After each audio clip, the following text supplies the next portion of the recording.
Olá, seja muito bem-vindo, seja muito bem-vinda a mais um episódio do podcast Pretoteca, sempre disponível nas plataformas digitais da Band News FM, lá no nosso canal do YouTube, também no Spotify, você sempre acompanha. É um prazer imenso estar aqui com vocês novamente e agora nesse clima de carnaval. Estamos na semana de carnaval, essa festa que é tão importante, tão emblemática para nós, povo preto, para nossa ancestralidade, traz muito sobre a questão das religiões de matriz africana, inclusive presente nos sambas enredo deste ano, na maioria das escolas de samba do Rio de Janeiro, pelo menos. Em São Paulo, pelo menos 3 delas traz esse enredo mais afro, contando essa história já dos nossos povos e enredos muito bons que a gente vai discutir sobre eles aqui hoje. Mas eu não estou sozinha, tenho um reforço comigo, David Dias, ele que é pai de santo de Umbanda e também mestre em ciências da religião. David, seja muito bem-vindo. Obrigada por estar aqui com a gente no Pretoteca.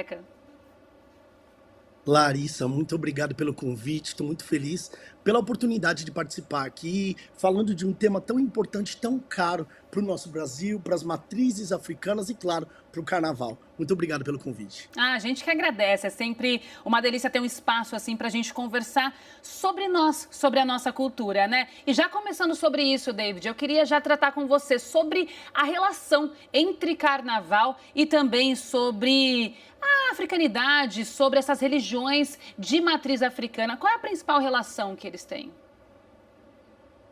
Olha que interessante, Larissa. Quando a gente olha para as escolas de samba e para o movimento carnavalesco, a gente observa que é quase que uma continuação daquilo que se vê dentro do terreiro de Umbanda, por exemplo. Porque se você imaginar uma escola de samba desfilando na avenida, com as alas, com as fantasias, com a demonstração em maior ou menor grau, de um modo objetivo ou subjetivo, daquilo que a gente tem como povo brasileiro, quando você entra no terreiro, você também encontra os tambores tocando, as entidades, os ancestrais dançando e todos eles em uma grande festa que se propõe a cura do seu povo. A cura não pela reza diretamente, mas a cura pelo encontro, a cura pela festa. E a gente costuma dizer que o povo de terreiro espanta a morte quando faz festa. Então, diariamente, semanalmente, a cada 15 dias, o povo de terreiro se reúne entre si, mas não somente. Se reúne com os seus ancestrais e constroem ou reconstroem uma memória que alimenta o imaginário desse povo brasileiro, que alimenta o imaginário do povo de terreiro e que faz com que não só a escola de samba seja uma continuidade daquilo que se reza no terreiro, como o terreiro ser uma continuidade daquilo que se festeja no carnaval. É muito importante essa conexão, porque a gente entende o terreiro não só como um espaço de religião. A gente vê o terreiro como um espaço que traduz a cultura do povo brasileiro. Por isso que é muito importante quando a gente fala sobre Umbanda, não só enquanto religião, mas enquanto uma resposta cultural e ancestral para aquilo que a gente tem hoje enquanto povo brasileiro. Essa é a relação fundamental entre escola de samba e terreiro. E é muito interessante, né, David, o quanto as escolas de samba abraçaram essa temática, principalmente neste ano. Não que nos outros anos isso não tenha acontecido, isso já é tradicional, claro, porque conta muito da história do próprio carnaval. Mas esse ano a gente tem um apelo grande de muitas escolas de samba. No Rio de Janeiro, por exemplo, das 12 agremiações, 8 pelo menos traz em seu samba enredo, em seus sambas enredo, toda essa temática, né? Isso é muito importante, mas eu queria saber de você, qual a importância disso culturalmente, principalmente para pessoas que não conhecem, não são desse meio, não sabem muito bem como funciona, mas como isso é bom também para a visibilidade dessas religiões e também da nossa cultura. Veja, as escolas de samba, nessa condição de construção cultural, elas fomentam uma cultura que é pertinente ao terreiro. Então, mesmo que se tenha um samba enredo que não discuta diretamente a cultura de terreiro, ainda que ele esteja ali dizendo sobre Santos Dumont, os atabaques estão cantando um agueré, os atabaques estão cantando um alujá, os atabaques estão tocando um congo de ouro. Olha que interessante. Quando a gente vê ou ouve uma escola de samba cantando e celebrando, por exemplo, a cultura nacional, quando tem uma escola celebrando uma marca específica de algum patrocinador, quando tem mesmo a escola celebrando, por exemplo, nos últimos anos, a água e a importância da água, a gente nota que, ainda que não esteja dito, não esteja presente de modo claro, objetivo, ainda assim, de modo subjetivo, a escola de samba toca e nem sempre canta o terreiro. Porque por mais que eu estou cantando aqui sobre a importância da aviação, do pai da aviação, os tambores estão tocando sobre a importância da cultura de terreiro. Porque o terreiro nunca vai cantar outra língua que já não se canta, o carnaval, aliás, nunca vai cantar outra língua nos tambores que não se canta no terreiro. Agora mesmo, antes da gente começar essa conversa aqui, eu estava ouvindo um samba que, acho que a gente vai entrar nessa temática, eu estava ouvindo um samba que não estava diretamente ligado ao terreiro, mas os tambores cantavam aquilo que a gente vê frequentemente no terreiro. A exemplo, por exemplo, a exemplo da Vai Vai, do ano passado, o samba da Vai Vai, do ano passado, que falava da cultura hip hop. A cultura era sobre o hip hop, mas os tambores cantavam sobre a cultura de terreiro. Essa é que é a beleza que a gente encontra nas escolas de samba e mais, é esse o lugar que coaduna a ideia de que as culturas de matrizes africanas não podem ser lidas somente como religião. A história de África não pode ser sintetizada somente pela simbologia dos terreiros. É isso que faz, por exemplo, Larissa, nós termos hoje uma lei, que é a 10.639 de 2003, que obriga o ensino da cultura africana dentro dos espaços educacionais, e não sobre a religião africana nos espaços educacionais, até porque a África manifestada no Brasil não é só uma questão de religião, é uma questão histórica, de memória e, consequentemente, cultural. E você acha, David, que o fato de que esse ano essa africanidade está tão presente nos sambas enredo das escolas de samba também tem a ver com essa pressão mesmo, até mesmo estabelecida em lei? Eu não sei se a gente tem uma pressão. Eu acho que eu quero trocar a palavra pressão por opressão. O que a escola de samba traz é uma resposta àquilo que a gente vê diariamente no Morro do Rio de Janeiro, nas ruas de São Paulo, nas ruas espalhadas por todo o Brasil, que é a intolerância e o racismo religioso. Quando a gente olha para a resposta que o entretenimento e a cultura dá para as opressões que a gente encontra na rua, a gente entende que não só o terreiro, mas o terreiro atribuído a esse aspecto cultural é de fato uma resposta para o Brasil. É de fato a tradução mais fidedigna do que vem a ser o povo brasileiro. O povo brasileiro é o povo do entretenimento, é o povo da cultura e é de fato um povo que nasce no bojo de uma cultura africana. Ver hoje as escolas de samba com seus sambas em enredo celebrando a cultura de terreiro, a cultura africana que, consequentemente, fala sobre os orixás que se manifestam no terreiro, é ver o cotidiano manifestado. É ver o dia a dia do africano manifestado nesse espaço cultural que é o Brasil. E olha só como é curioso.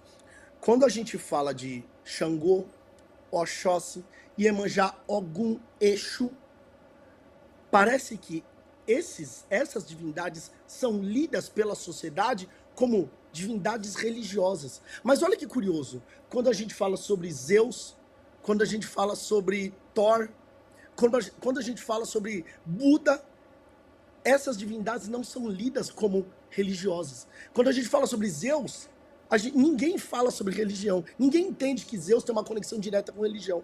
Que Thor tem uma conexão direta com religião. Que as simbologias de divindades de outras culturas também estão atreladas à religião. Mas quando a gente fala sobre Ogum, Oxum, todo mundo fala, vai falar sobre religião? Vai falar sobre coisa de terreiro?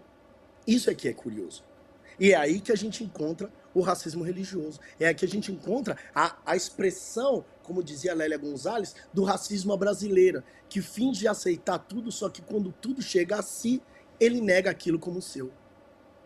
A gente vai além disso também, né, David? Porque quando a gente também ouve sobre essas divindades, o que muitas pessoas, como muitas pessoas recebem, é justamente com preconceito, associando isso há uma figura do mal, né, para quem não conhece. A gente já falou aqui no Pretoteca muitas vezes. Cíntia Martins, que apresenta junto comigo, ela já está no Band Folia, está ali fazendo a cobertura para a Band, mas a gente já falou muito sobre isso, sobre a infância, né, a nossa infância. Infância em lar cristão, evangélico ou católico, principalmente evangélico.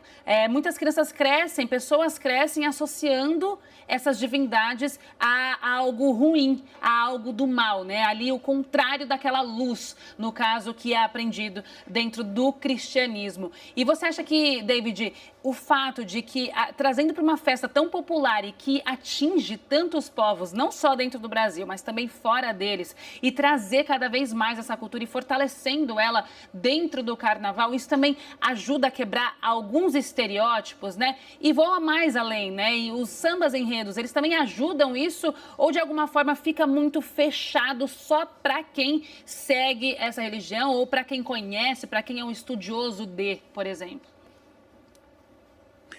Curioso você falar isso, porque eu olho o carnaval, o samba, como uma festa de resistência. O carnaval no Brasil é de fato um ato político. É um ato de resistência, sobretudo a partir de um lugar que a todo ano recebe opressões de diversos setores do Estado para que se mude sua forma, para que se mude o seu tema, para que se altere as suas disposições, para que não coloque isso, para que tire aquilo. Aí outros, tidos por intelectuais, vão dizer: nossa, mas é muito terreiro, está falando muito de orixá, sem parar para estudar ou fingindo que não se conhece a história de terreiro e entendendo que o samba, o carnaval e o terreiro andam de mãos dadas.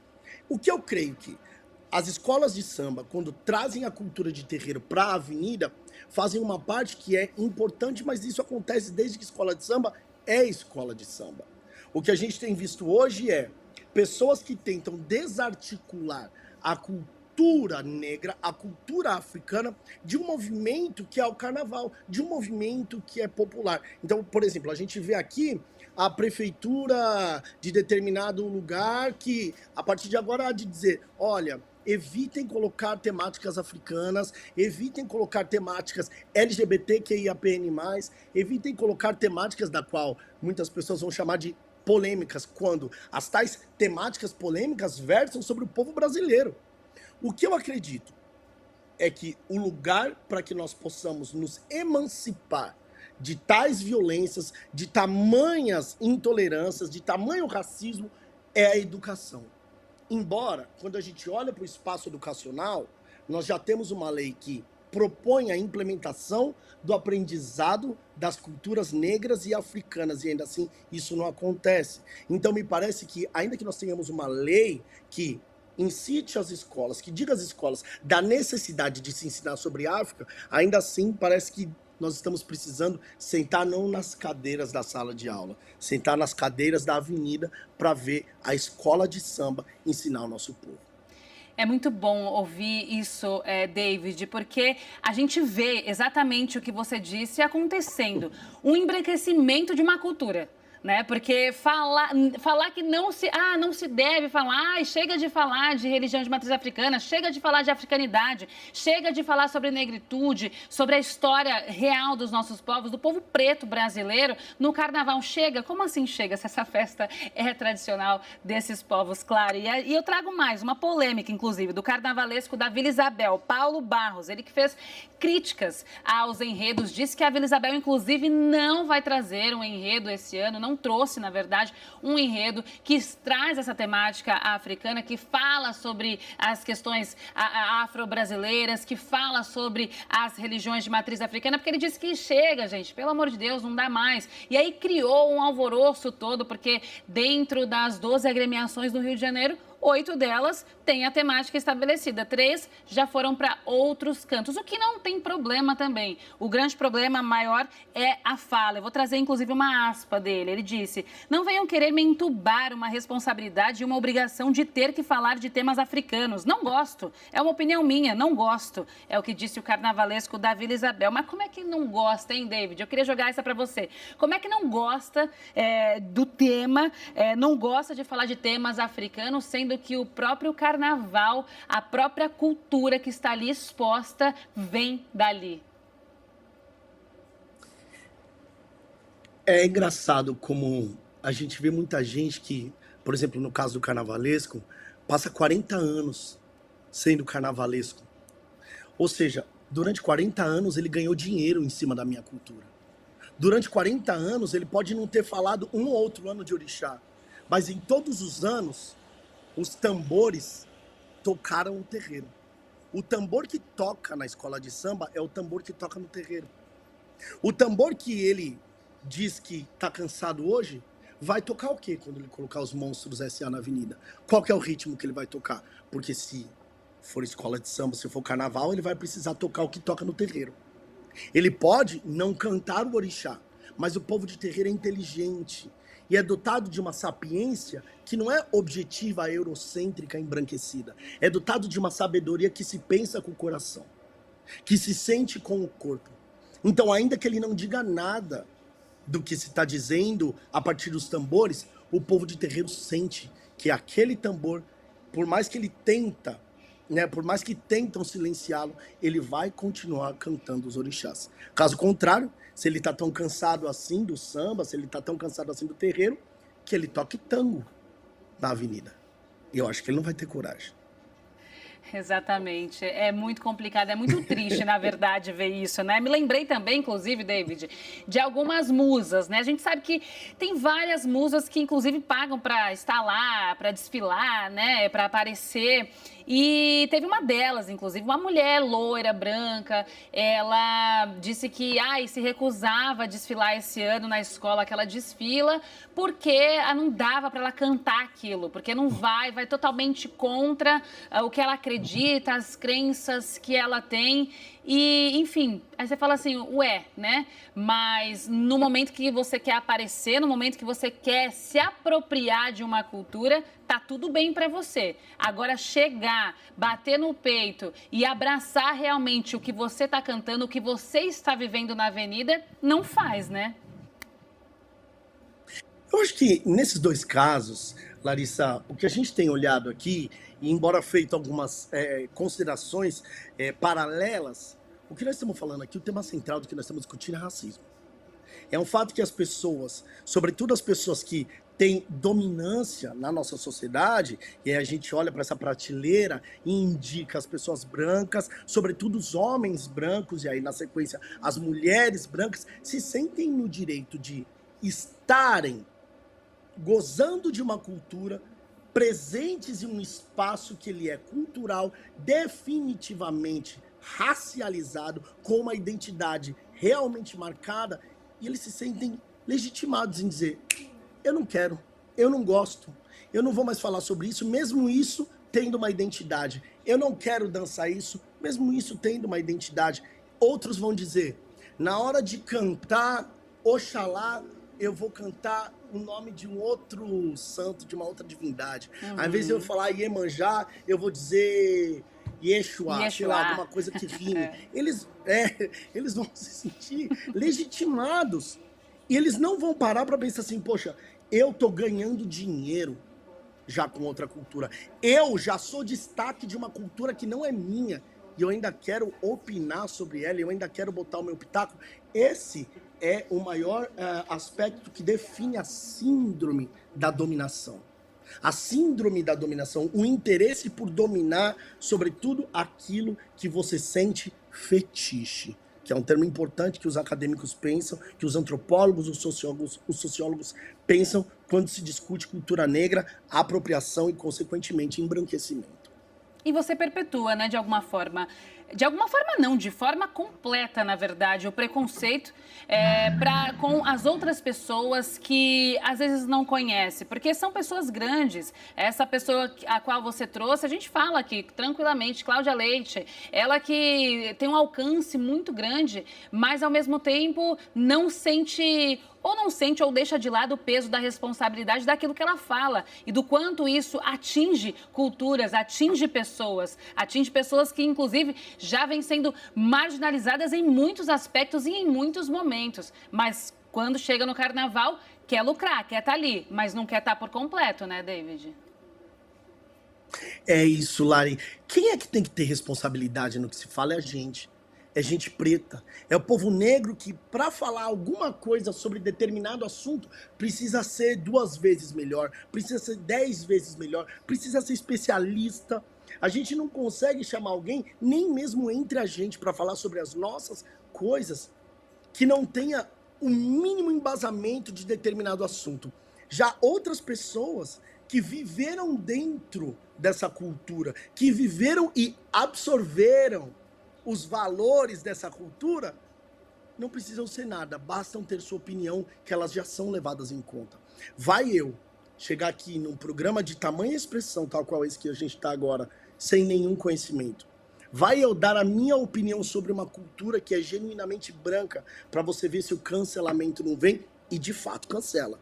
A gente, pessoas negras, precisam estar atentas sobre a relação que se tem entre aquilo que se diz e o que se faz em nossa sociedade, porque qualquer tropeço, qualquer escorrego, a punição vem e vem severa. Diferente do que a gente vê acontecendo com as outras pessoas que deslegitimam a cultura de terreiro, que deslegitimam a cultura popular e, de fato, deslegitimam a cultura do povo brasileiro.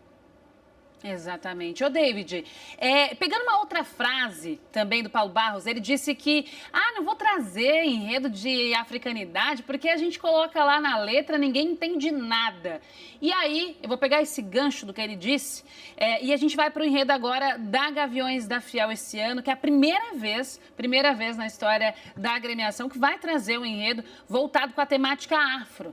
E aí eu queria falar um pouquinho sobre ele. É um enredo realmente um pouco mais complexo, se a gente pode dizer assim, para quem não conhece. Eu queria que a gente já conversou antes, inclusive, sobre isso, mas eu queria que você desmiuçasse um pouquinho esse enredo da Gaviões da Fiel. Do que exatamente ele está falando e o que ele traz ali também de divindades. Olha que curioso, Larissa. No começo do movimento da Bossa Nova, muito do que foi cantado, a Tropicália também fez isso, e tantos cantores da música popular brasileira fizeram isso, cantaram em inglês. Muitas músicas foram lançadas em inglês. Muita gente cantou, muita gente traduziram expressões do inglês para o português. Até tem uma música curiosa, né, do Tim Maia, que todo mundo canta Acende o Farol. E a expressão I send it for all. Então, é curioso como outras línguas são aceitas tranquilamente. As pessoas cantam outras músicas em outras línguas tranquilamente. O grande problema tá quando a gente fala de, aspas, coisa de preto. O grande problema tá quando a gente fala sobre a cultura de orixá. Mas ninguém entende nada. Quer dizer, uma música que é em inglês, que estoura nos top charts da vida, ela é linda, ela é emocionante, a melodia eu não entendo nada, mas ela é maravilhosa, adoro esse estilo da cantora tal, da ciclana tal, que vem aqui no show, desmaia, até gente no show dela, ninguém entende nada, mas ela é muito conhecida. Agora, quando eu quero fazer algo relacionado à minha cultura, que faz parte da cultura de terreiro, que é uma tradição do povo negro, eu não posso falar sobre as minhas coisas, ou seja, eu terei que ir para a avenida com um samba falando sobre a Disney, falando sobre um mundo que não é do brasileiro. E aí, quem disse que o brasileiro está entendendo? Quem disse que o brasileiro consegue ler a subjetividade que está por trás de uma cultura que não é nossa? Quem disse que o brasileiro não tem interesse nas suas próprias coisas? A cultura de terreiro, ela é o retrato do povo brasileiro. A Umbanda é uma forma de se ler o Brasil. E aí, quando eu tenho um samba enredo que se diz, me fiz caminheiro, ou seja, não tô entendendo nada, já não gostei. Orumilá eu sou. Nem sei quem é Orumilá. Se fosse Thor, se fosse Krishna, se fosse Gandhi, tá tudo bem? É a primeira vez que isso acontece? Ou o problema está nas nossas coisas? No Aie de Geledé, no feitiço de Iá. Sabe? Então eu fico muito curioso se de fato a problemática está em entender o idioma de algumas culturas africanas, ou o problema é porque nós estamos falando de coisa de preto aqui. No Palácio de Xangô, Egungun rodopiou. Então isso é um problema, até porque é necessário que se entenda a erudição que se tem no samba enredo. Quando se lança um samba enredo, as pessoas que de fato querem entender, elas têm um livro onde se estuda o enredo, onde se traz toda uma bibliografia, uma pesquisa que muitas vezes é acadêmica, que muitas vezes foi in loco, absorver daquela cultura e chega agora, você vai dizer para mim que ninguém entende, o povo não gosta? Não, gente. Isso é racismo. Isso já tem nome e faz tempo. As pessoas que estão atentas à raça, à cultura e à sociedade sabem muito bem de onde partem essas manifestações. Isso é que é importante ser dito. A gente precisa mesmo é manter o território do carnaval como de fato um território de resistência, onde a gente pode cantar, celebrar, não a nossa fé. Nós não estamos interessados em fé porque não fala sobre um aspecto de cultura de terreiro. A fé é cristã. Nós estamos interessados na nossa memória.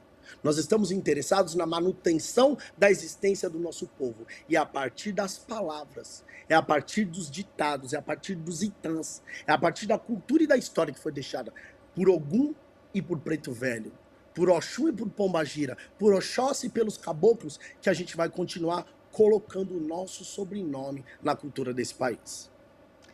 É muito bom te ouvir, David.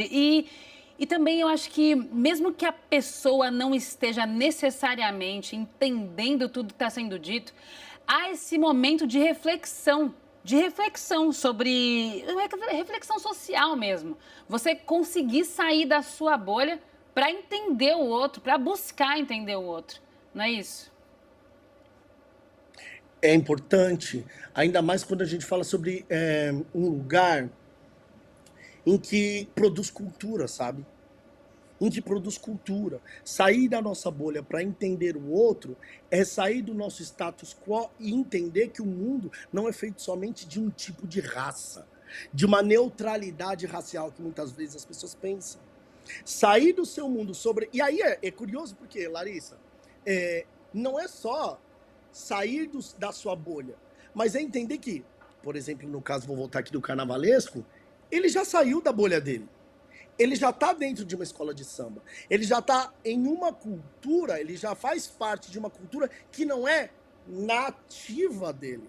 Ele teve que aprender sobre a cultura negra. Ele teve que entender sobre gestos, movimentos da escola de samba. E ainda assim chegar e dizer, não quero mais falar disso, que é originalmente desse povo para esse povo. Eu tô aqui para mudar a história da escola de samba. Eu acho que muitas vezes as pessoas acreditam que polêmica é algo de produtivo para uma cultura e para uma sociedade. O que eu vejo são pessoas interessadas mesmo na polêmica pela polêmica, só para terem o seu nome em destaque em algum momento do carnaval. É o apelo da mídia. É o apelo da sociedade. Se eu não consigo meu nome enquanto destaque, em virtude do que eu faço, eu farei ao contrário, levantarei uma polêmica, e quem sabe assim, independente de eu sair ou não da minha bolha, eu terei meu nome citado pelas mídias e pelos jornais.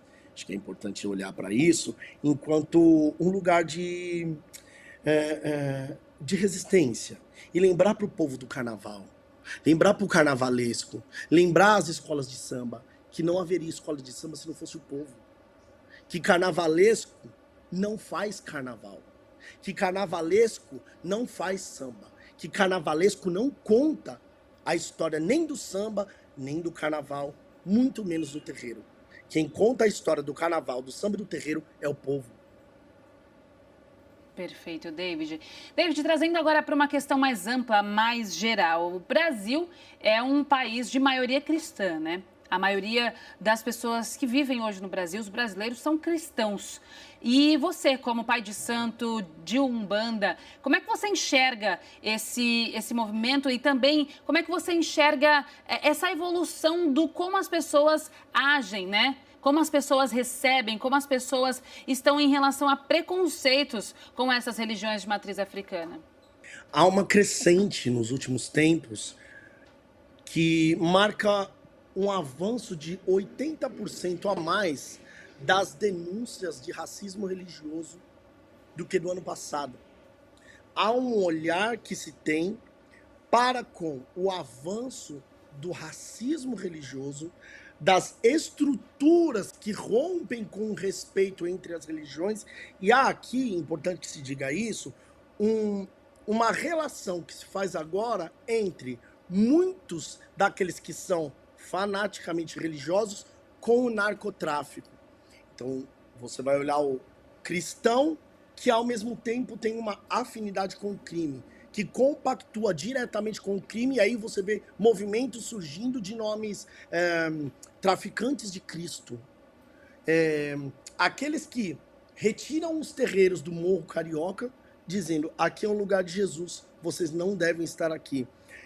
O que eu tenho notado é que esse avanço da intolerância, do racismo religioso, ele não parte somente das pessoas que estão aí, vamos dizer, concorrentes dentro da religião, que é importante essa palavra, das pessoas que são contrárias a uma vertente religiosa específica, mas a institucionalização, há um movimento de institucionalização do racismo religioso, que faz com que os terreiros, que são os maiores atacados, sofram violências não só de outras religiões, mas do Estado. Essa é a institucionalização. Com o tempo, então, surgem mecanismos estatais que coíbem a existência, que coíbem a cultura de terreiro, que coíbem a propagação da cultura de terreiro. Como, por exemplo, algo muito simples, o avanço das punições das comunidades de axé pelo programa de silêncio urbano. O PSIL, que diz, vocês não podem mais tocar os atabaques. E o problema não é o barulho, o problema não é o volume alto, o problema é o conteúdo, o problema é o som dos atabaques, porque o microfone do pastor pode estar na altura que for, que ele é respeitado.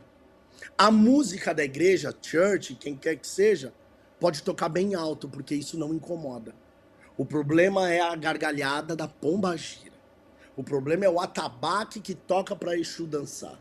O problema é o som do terreiro, que as pessoas fazem barulhos ensurdecedores. Então, olhar para isso é entender que há um avanço. Isso acontece muito mais ali no final da década de 80, para o começo da década de 90, quando a gente vê o surgimento das igrejas pentecostais, das igrejas midiáticas e da fomentação do racismo religioso em massa pela mídia, que é quando a gente vê na igreja a manifestação de uma divindade de terreiro, ou uma pseudo, né, claro, manifestação de uma entidade de terreiro que é ali demonizada. Isso acontece há muitos anos, isso acontece há décadas, há uma infinidade de estudos sobre isso.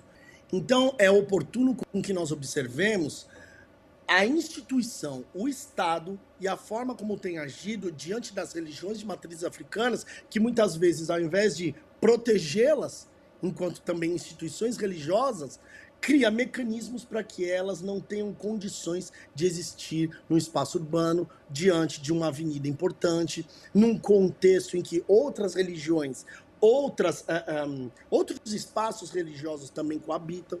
É necessário que nós olhemos para o racismo religioso manifestado não somente nos ataques diretos, como também na fomentação que impede que os terreiros se mantenham vivos. A partir do Estado, institucionalizado mesmo.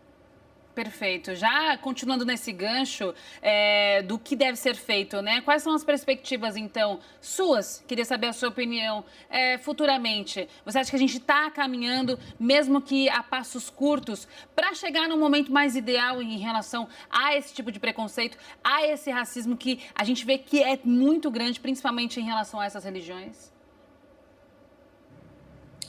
Eu vou ser bem sincero para você, Larissa.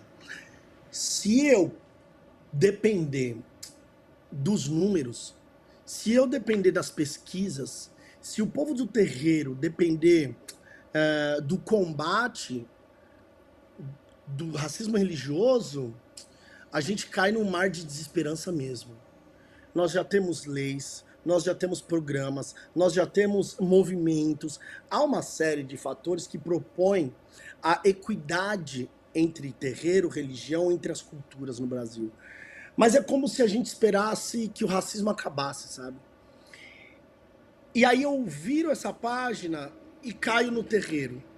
Agora, se eu falar a partir do terreiro, eu sou uma pessoa cheia de esperanças.